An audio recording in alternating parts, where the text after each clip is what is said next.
tonight, we're going to start this panel with our illustrious Congresswoman from Charlotte, North Carolina. Congresswoman Alma Adams is joining us.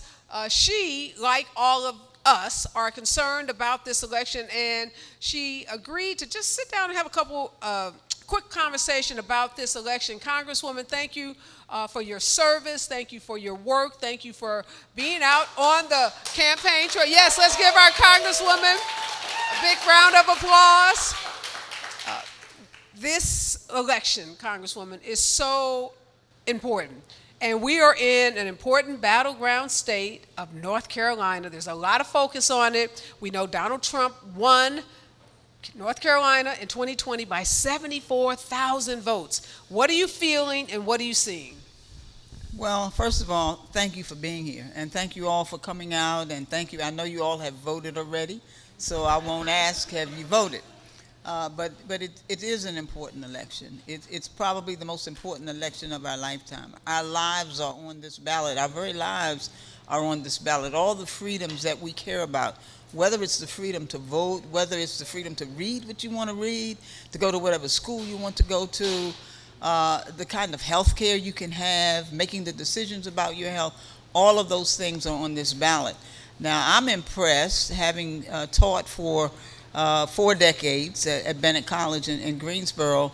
I'm impressed with the young people who are coming out. As I have gone from place to place, from precinct to precinct to the polling sites this week, and since the 17th, because I voted last week, I'm seeing a lot of young people who are voting for the very first time.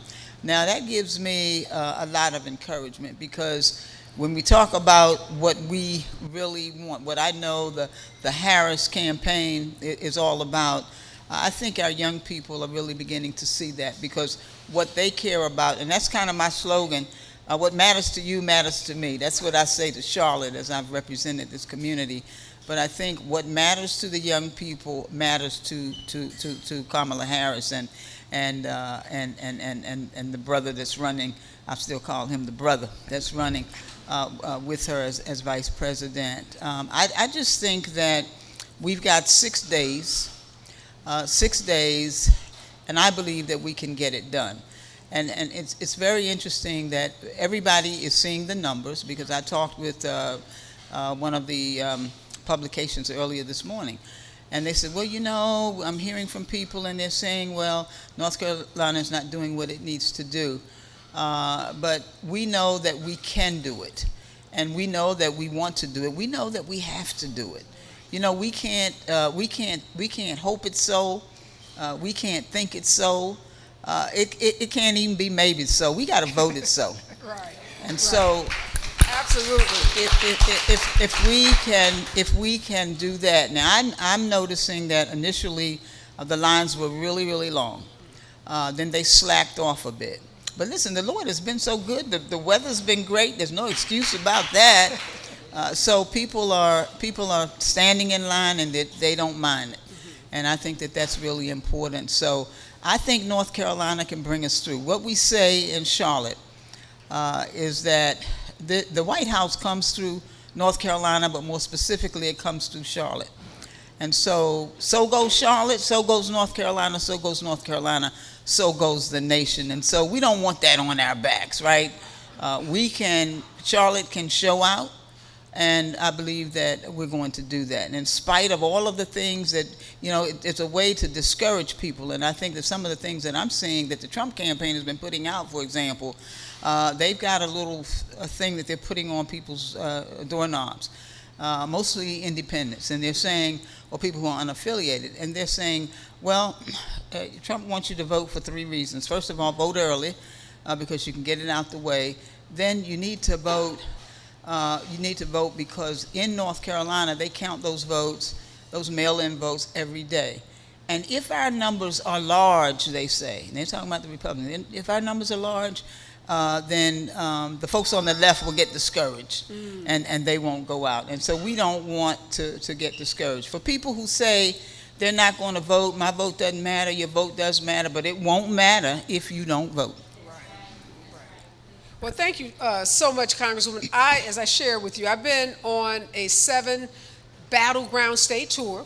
Started in Arizona, went to Nevada, went to Wisconsin, went to Michigan, and then went to Philadelphia, went to Georgia, and this is the last stop, North Carolina. I saved the best for last. All right, all right, all right. It started from Los Angeles, and Los Angeles, as you know, California, very blue state.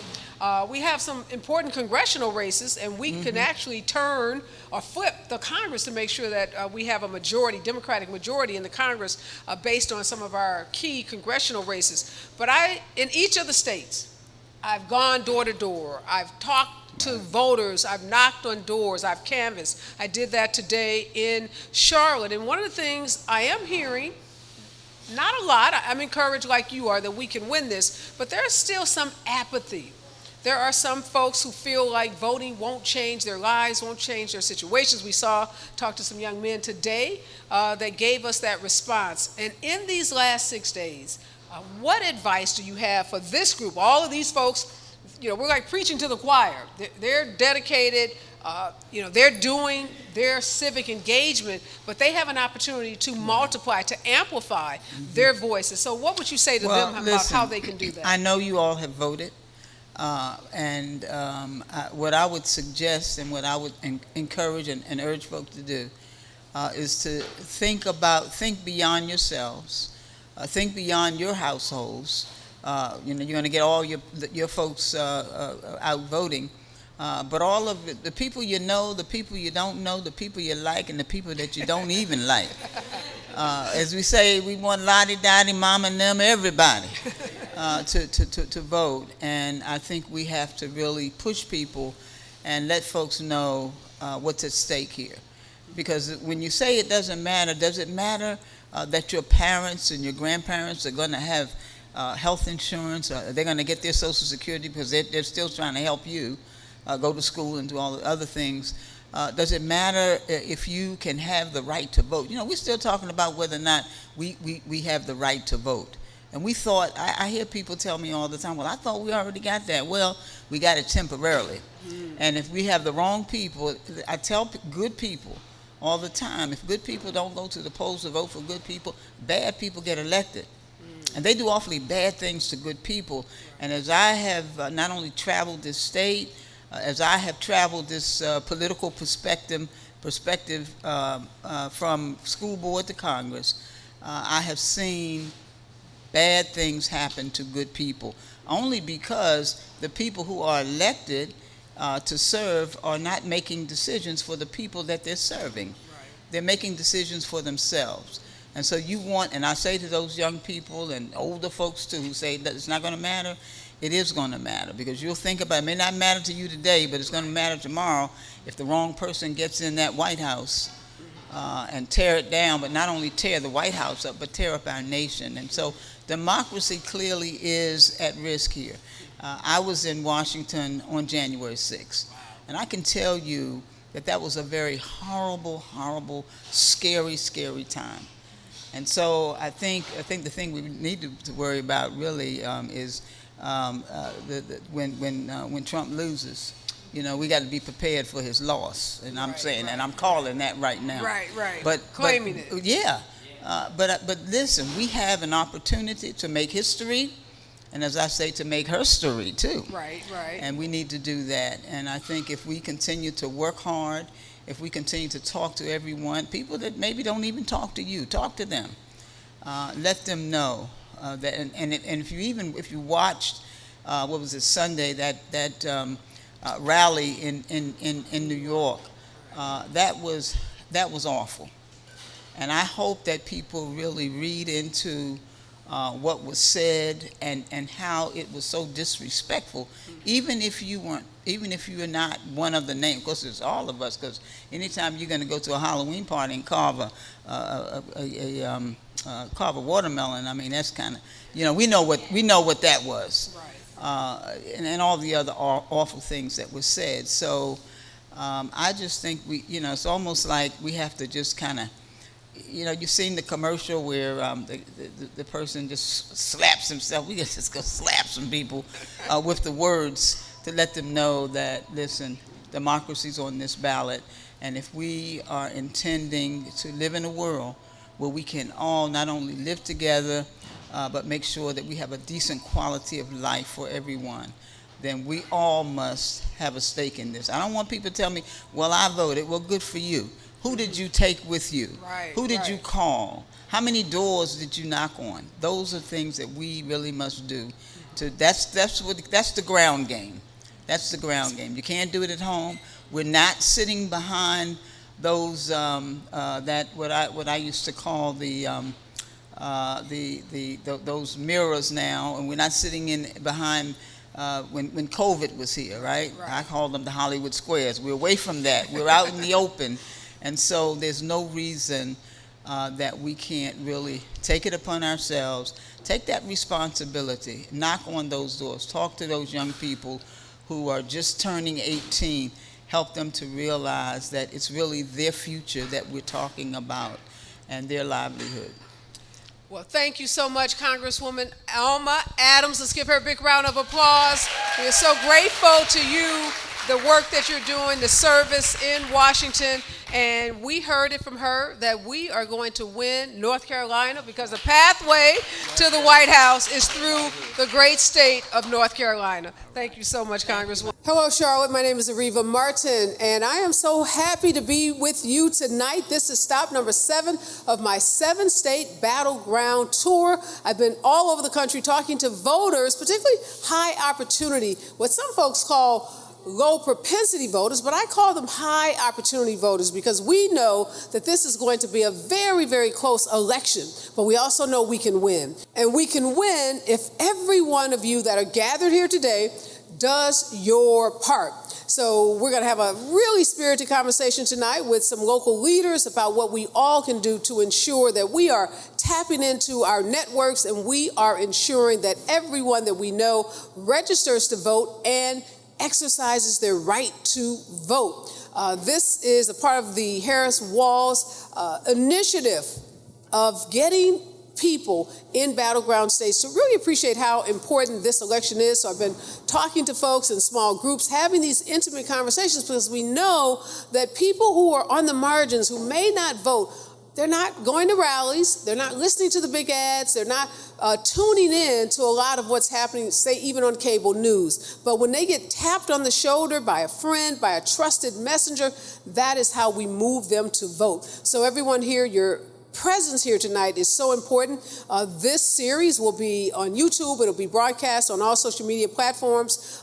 You'll get a notice of it, and we would love for you to share this content because, again, this is the way that we are going to move voters in battleground states and make sure that we win this election. So, okay, who is joining me tonight? I'm going to introduce my panelists, and then we're going to dive right in.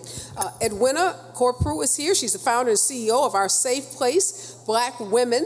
She is doing personal and professional empowerment. Also, Victoria Watling is here. She is the Charlotte City Council member. Lakeisha Womack, she's the Chief Strategy Officer for Aspire Community Capital. James Bradley Lee III, he's a community advocate. He's also the Stan Greensburg Holocaust and Social Justice Education Center. He's with that center.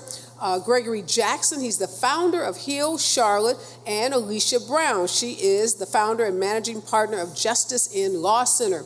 So let's give our panelists a big round of applause.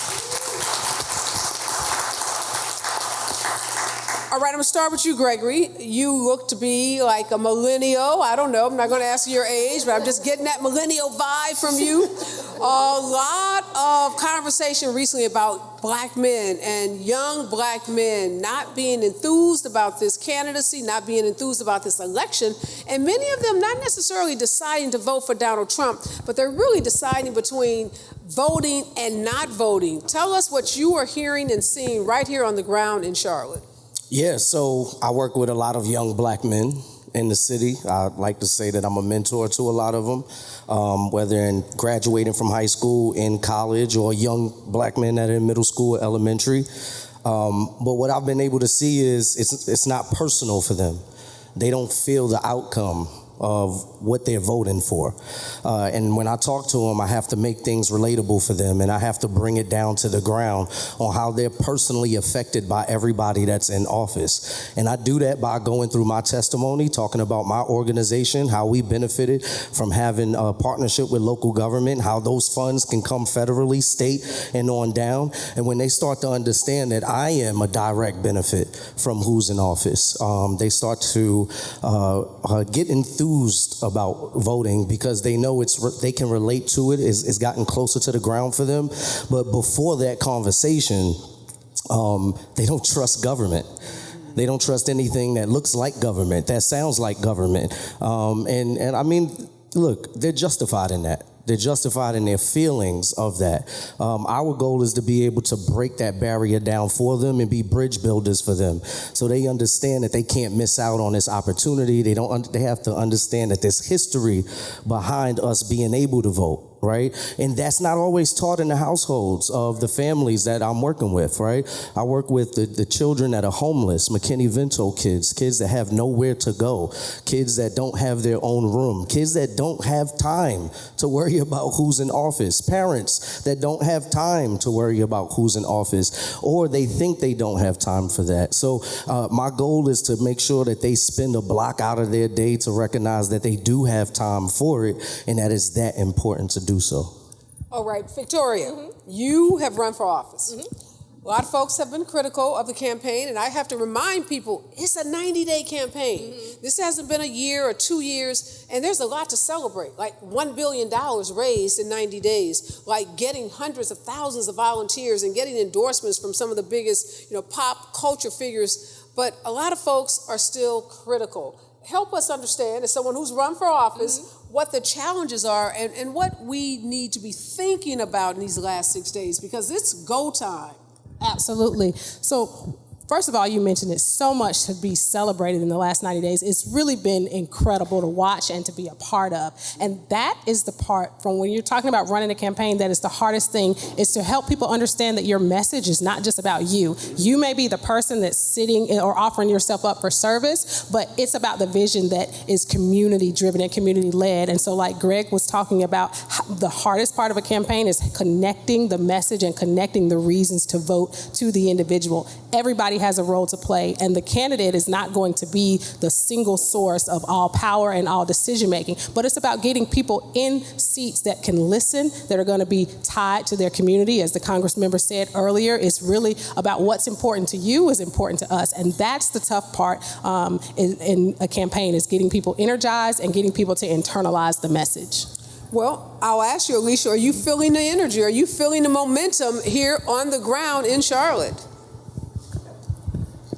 I would say definitely I'm feeling the energy. I was actually fortunate enough to go to the DNC and work, and feeling the energy in Chicago, and then being able to come back to Charlotte and see how excited, especially Black women, are to be able to support someone who looks like us. And no matter what people may say about questioning her background, we know that she's a Black woman, and you can tell by some of the looks she gives sometimes that is definitely a sister, because we know that look, right? And so even though other people may have questions, we know that she is someone who cares about us and who understands. My father was admitted to the hospital yesterday, and I started thinking about her plan for, providing resources for people who are caring for elderly parents. And a lot of us are in that generation where we're taking care of our kids and we're thinking about our parents are aging. And so to have someone who's making that a part of their campaign really shows that she cares. And for me, that's very energizing, knowing that that's something I'm going to have to deal with soon. I'll ask you, Akeisha, how your lawyer, one of the big issues that I would think would motivate young Black men, Gregory, would be the issue of criminal justice. Now, we've heard a lot of people say, well, she's a cop, she's a prosecutor, she prosecuted young Black men. But on the flip side of that is the Department of Justice. And under Joe Biden, Kristen Clark, as the head of the Civil Rights Division, going into police departments, doing consent decrees, ensuring that there is a level of accountability for rogue police officers. And Donald Trump has made it clear he's going to use the Department of Justice to mete out punishment for his political enemies and not hold police officers accountable. In fact, he wants them to have the same immunity that he now has. But is that an issue that, Lakeisha, that is resonating with young black men? I mean, all the folks out in the street for Black Lives Matter, protesting police brutality. Why aren't we seeing those dots connected more? Sure. And so I am a civil rights attorney. I have filed lawsuits against police officers. I have litigated voting rights cases at the Southern Coalition for Social Justice. I've held employers accountable for discrimination, right? And so when you're asking these big picture questions, like, surely younger folks care about these issues because they protest anytime they get the chance. They tweet about it, they post about it on Instagram and Facebook, but then when it's time to vote, there's seemingly a disconnect, right? There's a disconnect between understanding that the people you vote for actually really does have an impact on how these racial and social justice issues move forward, right? And so, one of the things I've been focusing on now that I'm outside of the courtroom is doing precisely what my buddy Greg here and what Victoria has said, is meeting people where they are and making sure they understand those issues, right? You remember when you were on Betty's Ford Road protesting when that man got killed at the Burger King? Hey, it's time to vote for your district attorney, right? Well, what do you say, Attorney Brown, about for the president and the Electoral College? We don't really get to pick him anyway. And I'm like, yes, you should vote for everyone. But even if you do decide not to vote in one particular race, that should not discourage you from voting otherwise, right? And so, and understanding that there are hard conversations to have, especially here in the state of North Carolina. North Carolina is ground zero for voter suppression, right? Everything from voter ID laws, which we have, again, here in the state, right? As well as from gerrymandering, racial gerrymandering, partisan gerrymandering, right? You have to be honest with people and let them know those issues do exist, right? But when I'm on the ground and when I have my folks on the ground and we're talking to the folks on the corner of Betty's Ford and LaSalle Street, one of the things that has been very beneficial for us is explaining to folks, if you don't vote for any other reason, you need to get out and vote simply because they don't want you to. They're doing everything they can to suppress your right to vote. And you have to question, right? If they want to suppress your right to vote, it has to mean something. It has to have some sort of weight. No, that's great.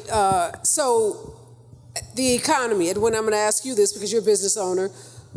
Vice President Kamala Harris rolled out an economic opportunity plan targeting black men in particular, men of color, $1,020,000 forgivable loans, investment in more black male educators, investments in diseases that impact black men, $25,000 credit for housing, building 3 million more housing units, addressing the issue of health care and drug prices, just an amazing middle class, working class economic agenda. Is that something that we're not just doing a good job in terms of informing people about how their individual lives and communities can be improved by a Harris-Walz administration? Thank you, Areva. First of all, I think that part of the confusion is, are people really going to follow through? I mean, part of the disillusionment, I think, is this really going to happen? Is this just another one of these promises that people are going to use as a campaign or a platform, but when it's time to actually deliver, can you really deliver? I can tell you, as a serial entrepreneur, I wish Kamala Harris was around 25 years ago and understood how hard it is not just to start a business, but when you want to scale that business up, to have someone that really understands the journey. I am shocked and amazed that people believe that somebody that has filed bankruptcy 6 times and has been found guilty of felonious activities can be trusted to now fix the economy. If you can't make payroll, how are you going to fix an economy of a nation that, quite frankly, if you follow the trail from when he was last in office, was a lot of the inflation, some of the things we see now is a downstream effect of some of his policies. So I think that we have to educate our community and let them know that what she is saying is not only legitimate, but it will be life-changing from a legacy perspective. And for me, my daughter's just started a new business, so I can't wait till Madam President gets in office, because my daughter will be one of the first ones to benefit from her policies and her legislation. Well, that's really good. It boggles my mind, James. So many black folks want to start businesses. can't because you don't have the capital to do so. And now there's a plan that would put that kind of money. And then we keep hearing about the STEMI, the PPP, as if folks are going to get a check on January 2025 like they got during a pandemic. That seems to still be a big issue for some, I won't exaggerate the number, but some men that I met traveling the country still talk about they had money in their pocket when Trump was in office. As if somehow there's going to be money falling from the sky when Donald Trump, in their mind, gets elected. I do a lot of groundwork that you mentioned earlier. We did some canvassing, and we ran up on 3 black guys. One was sitting on the truck. The other 2 guys were off the truck. The guy sitting on the truck was supportive of Trump and saying that Harris hasn't really done anything. The 2 guys are trying to convince him, hey, Vice President really isn't going to do a lot of stuff. So I think there is some work to do to get us behind the candidacy, because one thing for me is that, I mean, I'm going to talk about the elephant, that big old elephant up there. But why she didn't pick somebody other than who she picked? It's like for some of What do you mean pick for what? For vice president, for the running mate for vice president, because it seems to some folks that somebody's going to be in somebody's ear because she doesn't really have the power. She needs this other guy to make sure that she makes the right decisions. That's like something that's like that we've heard in the streets. Why the vote won't? Who would they have wanted her to pick? I don't know. But just the aesthetics of that is bothersome to some folks that we talk to in the street. You know, we talk. I mean, that's legit. I've never heard that, so that's why I'm looking. But I'm saying, for the last 4 weeks, we have been going out knocking on doors. Right. Hundreds of people we've talked to, and we've also did some voter protection at West Boulevard Library. So we're in the street. So we're hearing folks. It might not be something that you want to hear. Right? No, but these are some things that I'm hearing in the street, and I heard from them 3 gentlemen that were, having this conversation about Trump and about the election, because there is some conversation in the community about what's happening. Some of it might be unacceptable for some folks, but these folks are talking about this. Anybody want to respond? Because I had not heard that. I'm just surprised by it. I think the one thing that this campaign, hopefully, and I know 6 days is not a lot of time to pivot, but I think we have to acknowledge the fact that black people have a legitimate reason not to trust government. And for all the wonderful things that she's saying that she's going to do, there is a legitimate reason not to trust government. And I think that if we would address some of those things very head on, I think it will bring a certain level of credibility to those people that are still wavering and still wondering, is this really legitimate? So I agree with both of you as someone who's on the ground as well, right? I know more than anyone that there are legitimate reasons for black folks to not trust government, but I also know that one of the underlying issues is that people are not educated about the roles of people who are representing them in government, right? So that's what we're focusing on, right? Well, Barack Obama was in office and he didn't do X, Y, and Z. Well, hey, sweetheart, Barack Obama cannot do that. Congress has to do that, right? And so, just educating folks on the role of the president, the role of Congress, the role of your state senator, the role of, your mayor here in Charlotte or X, Y, and Z, right? And so I think in addition to acknowledging that distrust, we also need to acknowledge from bottom up and then from top down that we have a huge miseducation within our community about who we're voting for, what we're voting for, and why we're voting. Greg, what would you say to that gentleman that James met who's questioning who she selected? They don't know who she should have selected. James said they didn't have a person, but they don't like Tim Walz. I mean, that depends on how much time I have in a day. Okay? Well, let's assume you got a lot of time. Yeah, let's assume that I'm not out there serving the community and talking about a lot of things. Listen, for me personally, I work with a lot of people that are green lights and yellow lights, okay? You might be moving slow to where I am, and if you are, I'll meet you where you are. If you're a green light, that means we can have a conversation about politics all day, not knowing on what side that you are on. And if you're a red light, I probably don't have too much time for you, because in this season right now, if you haven't decided where you are going to be, we have a big problem, right? For me right now, I like to say, all right, our vice president, the Biden administration, we have over 22 offices of violence prevention, okay?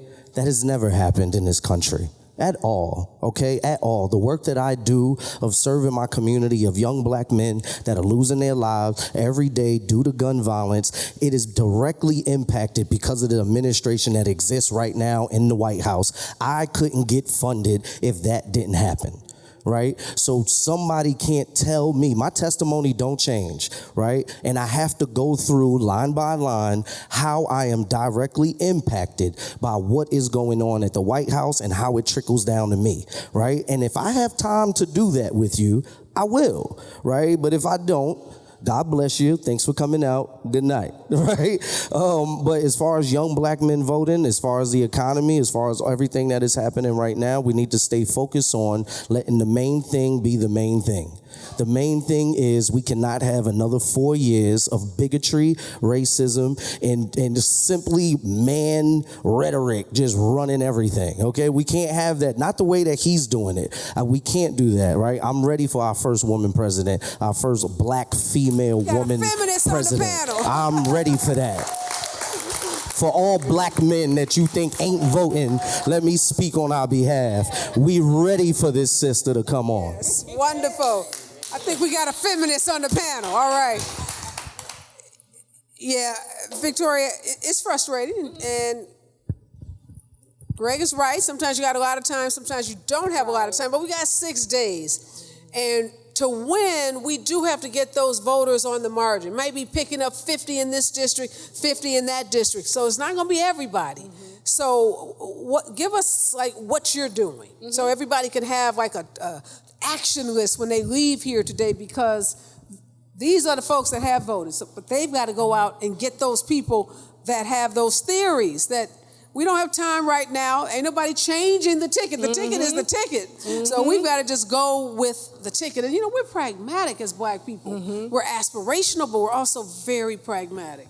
You're absolutely right. And to Greg's point, you got to go with the goers at this point. We have 6 days. There are plenty of people, when you start to look at voter rankings, you've got your A voters that you know are going to vote rain or shine in local elections, in federal elections. You've got your B voters. They come out pretty regularly for the big stuff. You might not see them in the primaries. And then you've got your C voters who may vote in every 4 years on the presidential election if somebody reminds them. I will say part of the education process is not even just civics. It's about getting with the Board of Elections to make sure that message is getting out. A lot of people don't even know that early voting has started. I know that sounds crazy to those of us that are very involved, but it's true.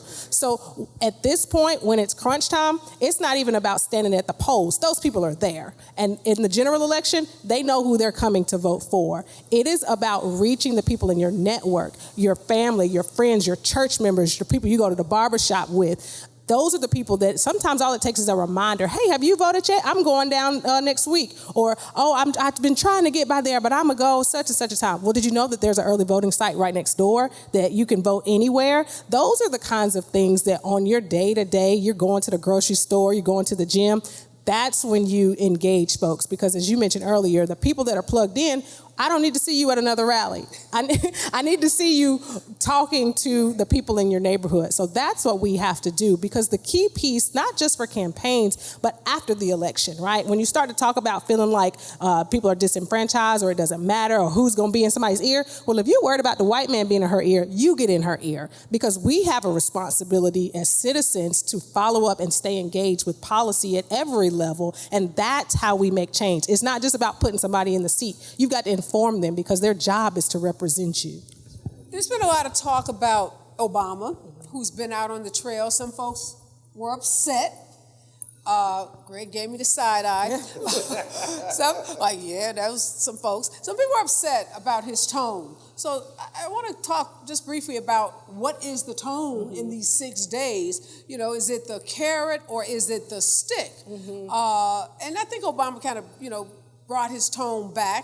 And again, when you have more time, you can be more patient, right? So I think a lot of what we were hearing from him is this sense of urgency. Like, people, we got to do this because the alternative, as you said, Greg, is a tyrant that is going to set us back as a nation just decades and decades. And I'm just wondering why, Lakeisha, I'll ask you this. How come black folks aren't just like mad? Like, when you see what happened in Madison Square Garden, they're playing this Confederate song. You have this comedian that's, talking trash about Puerto Ricans, about black people, about Jewish people. And Donald Trump won't disavow it. J.D. Vance says, why y'all mad about a racist joke? Like, get over it. He told us literally to get over it. Like, we're too sensitive because he thinks we're stupid enough and we don't recognize that that's gaslighting us. And it's not just a racist joke, it's a racist administration, it's racist policies, and it's a racist agenda that is going to undermine black folks. But why aren't people just mad? And why can't we just grab them and say, are you crazy? Why are you tripping? You just want to say, what are you doing? Did you hear what the man said about you? Right. Well, I think a lot of black people are just sick and tired of being sick and tired. Like, for us, this is nothing new. Like, it's been happening again and again. So when you look at the Puerto Rican community, they've never been targeted like this. So that message really activated them. And around the country, they're like, we're getting out to vote. But it's like every year is something where someone's disparaging the black community. So it's almost like we've toned it out. Like, we're just like, yeah, they said what they said, and we don't pay as much attention to that. So I think we have to redirect people to the positive message, to, helping them to understand that there's a $10,000 homebuyer tax credit that's on the line. And I have, I think it's $10,000, but I have a son who I'm hoping will buy a house in the next 10 years. So I'm voting for that. I'm voting for some things versus what we're voting against. And I think that for so long, we just focus on the things that you're voting against instead of helping people to understand what are the opportunities. And then to the points that were made before, we also have an opportunity to hold this administration accountable, because I think a lot of times we vote and then we come back 4 years from now and we're like, well, what did they do? But we should be having more town halls where we're inviting the Congresswoman to come and tell us what's happening in D.C. What do we need to write letters for? What do we need to make phone calls about? Do we need to take a bus and go to D.C. and go meet with our Congress people? How do we get more active on a regular basis and not just counting our votes? Because that's a big part of it, but it's also how do we hold their feet to the fire to do the things that they said that they're going to do for us, because every other community, they're holding officials' feet to the fire. LGBTQIA community, they get their demands met because they're following up and they're staying in their ear. So again, it's not about who is her vice president, but it's who is holding her accountable to the things that she's saying on the campaign trail. Greg, why'd you give me that face when I said Obama? Oh, you're going to put me on the spot like that. All right, listen, I love President Obama. I love President Obama. I love the Obamas, all right? I gave you the side eye because I thought he came a little late to the party, and that's why he's so urgent, okay? And that's why we hear this urgency, because we was all like this, waiting, saying, okay, they coming around the corner at some point to have her back. Right? And we were waiting so long. And then when he finally came, it was like, all right, he's here. But he had this urgency on him. Right? No? All right, wait. Okay. There's another side eye. Hold on.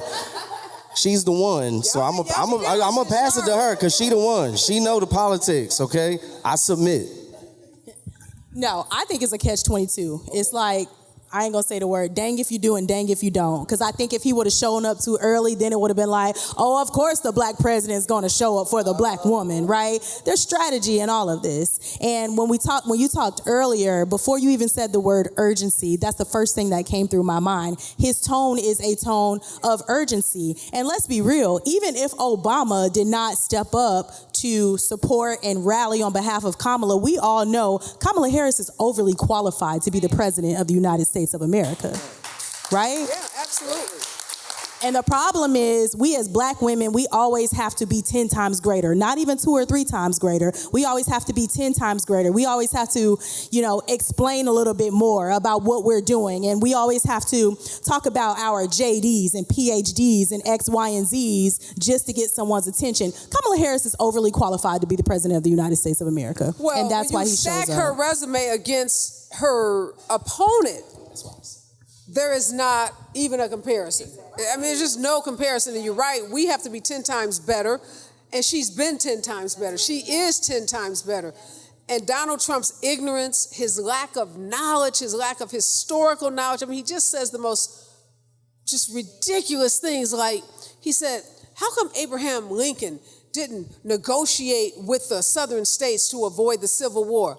Perhaps he wasn't president when South Carolina seceded from the Union. Maybe that happened like a year before Abraham Lincoln was president. Duh. But so yes, there is this double standard. We know it, but she's living up to it in every humanly possible way. She's working harder than anyone we've ever seen. 3 states sometimes in one day.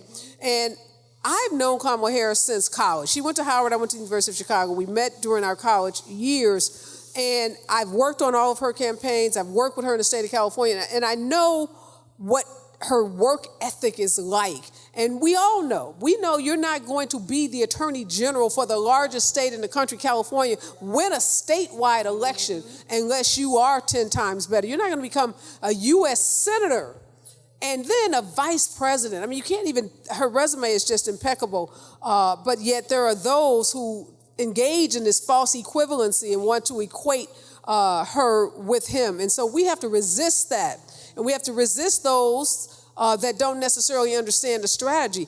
I thought you all would be happy. I'm surprised to see people aren't happy with Tim Walz. He's a white guy from the Midwest. He's like a bro without the toxic bro part of it. And he rounds, he's like, he has a gun, he shoots, he does all the stuff that bros do, right? But he loves his wife, and he has a special needs child, and he loves his special needs child. And so that's just that's curious for me. I'm gonna think about that some more. But I want to get the audience involved in this. We have a couple of minutes before we have to wrap. So is anyone have a question, want to ask this incredible panel a question, thinking about how you're going to activate in your communities? Again, 6 days, North Carolina, 74,000 votes. That's a little overwhelming when you think about how Trump won in 2020. Anybody thinking about what else needs to be done in these 6 days? Sure. Jump in. As a person in IT, and Edith, who's in the audience, she and I have talked about this. My husband and I have been going out canvassing almost every week and knocking on doors. And one of the things that we said that maybe, I don't know if it's something we can turn on this quickly, but there's a certain demographic that is very prone to social and digital engagement. And so engaging that community in a digital or social way may be the thing that, because if something can go viral overnight and become 1 million or 2 million people following them, then 74,000 people doesn't seem as overwhelming when you look at some of the things that we've seen historically just from a social presence. So I think that it can be done, and we're still knocking on doors, but I think that if we can find a way to use the digital medium to attract a population that's what resonates, likes, and follows, then I think that may be something we can also do. I think the other thing we have to do is we've got to tell our story. Like Victoria was saying, I have kids that think voting is crazy. And I'm thinking, okay, your grandmother could not vote. Like, just think about that. Not somebody 25,000. Your grandmother could not vote. Your cousins left Alabama because they were hosed and they walked instead of catching a bus. Like, these are things within our lifetime, within our generation. But a lot of the stories are not being told at home. So I would encourage you that tell your stories. Tell the ancestors are watching us. Tell your kids that it's more than just Timbs and rims. Tell your kids that it's not the latest phone you want. You want to have economic freedom so that you can buy the phone company. And so things like that I'm hoping that we see activated in the next few days. You want to say something? You actually said it was beautiful what you said. I would love to see in the next 6 days user-generated content on social media. If everybody tells their story, this is why I'm voting. I think that gets to the very personal piece of it. That makes it very real when it comes to policy. That, I think, is an incredible strategy, is how do we get each one of us to do our part to tell our story? Mm-hmm. Go ahead, sir. There we go. Ooh, okay. All right, so as a small business entrepreneur, creative, I know there's a lot of apathy amongst our community and get them engaged. And for me, violence is always the answer, but that doesn't motivate people. So in what ways can I make apathetic people more hopeful to engage in some of the more exciting policies that we might experience under Kamala's presidency?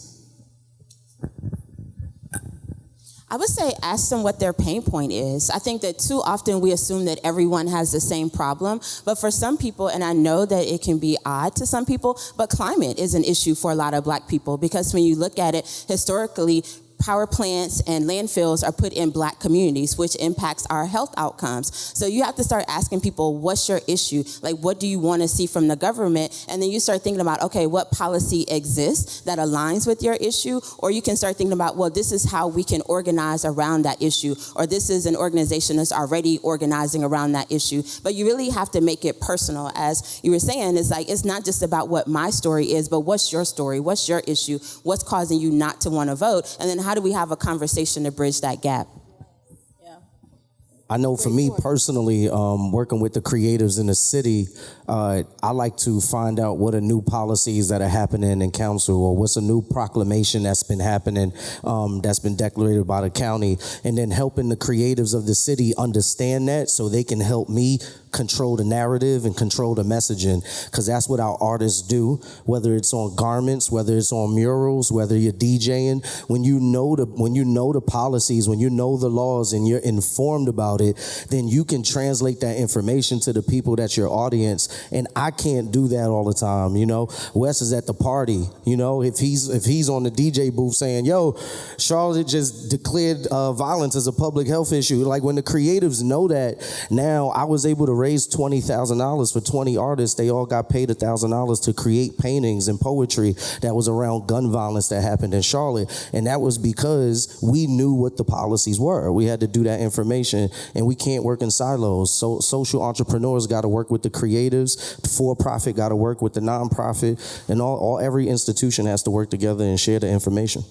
One of the things, too, I think we don't talk enough about is the president is one person, but it's an administration that we're voting for. And if you look at the Biden-Harris administration, there are more people of color that are heads of agencies, like you talk about climate justice. Michael Regan, who's the head of the Environmental Protection Agency, like I said, Kristen Clark at the Department of Justice. So you get people to think bigger than just that one person, and think about the people who were in his administration, many of whom now are not endorsing him, have come out and have said he's a danger to the country, that he's unfit. So what does this speak to you as a CEO, as a boss, if the people that work under you say you're a horrible boss, that they would never work for you again, if they say this person should never, ever be in the White House again, versus people who look like us that are running these agencies? And you talk about the money that you've gotten. When I was in Detroit, there was a guy, he's a part of an agency called Force Detroit. They do violence prevention. And he had done 15 years in jail, murder, drugs, just everything. He was out though.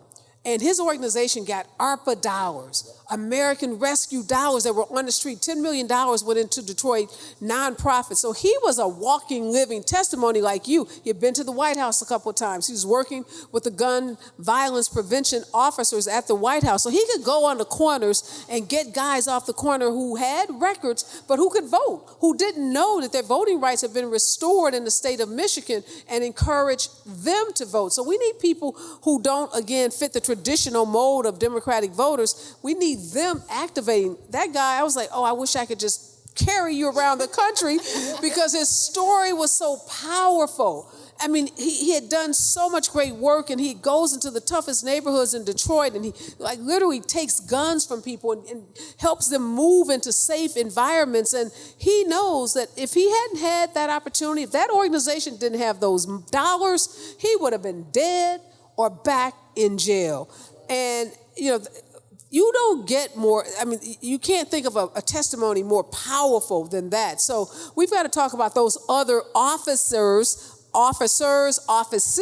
that we know will be the reality under a Kamala Harris. First time I was I'll tell another quick story, is at Ketanji Brown's, I guess it was a reception at the White House to celebrate. First African-American woman appointed to the U.S. Supreme Court. So I was sitting next to some folks, and I was like, how often do you come to the White House? And there was some black guys that lived in D.C. They says, oh, under Obama, we were here like every week, every time there was something happening. I said, what about when Trump was in office? He said, they couldn't get black folks to come to the White House because they knew it was just going to be a photo op and nothing was really being done. So even access to the White House. So you've been to the DNC. I'm sure folks here have been to the White House. Under Biden-Harris, it's like big parties with black folks and Usher. I've been to the White House with Usher. I mean, it's like, you know, it's us. It's like our house. Now imagine Donald Trump back in the White House. Yeah. Who's going? Who would even accept an invitation? Nobody even wants to be there. I mean, can't get anybody to sing at the inauguration. Nobody wants to perform. And we got Beyonce, we got we just a hipper, let's just face it, right? It's just gonna be a cool administration having Kamala Harris in the White House. All right, I digress. North Carolina, on election night, when we are in California, in New York, and all these blue states, and we're watching the returns come in, is North Carolina going to go blue for Kamala Harris and Tim Walz? Yeah. All right, go North Carolina. Yeah. Go in North Jesus' Carolina. name. Yes. This is the Bible Belt. Yes, Lord. Hallelujah.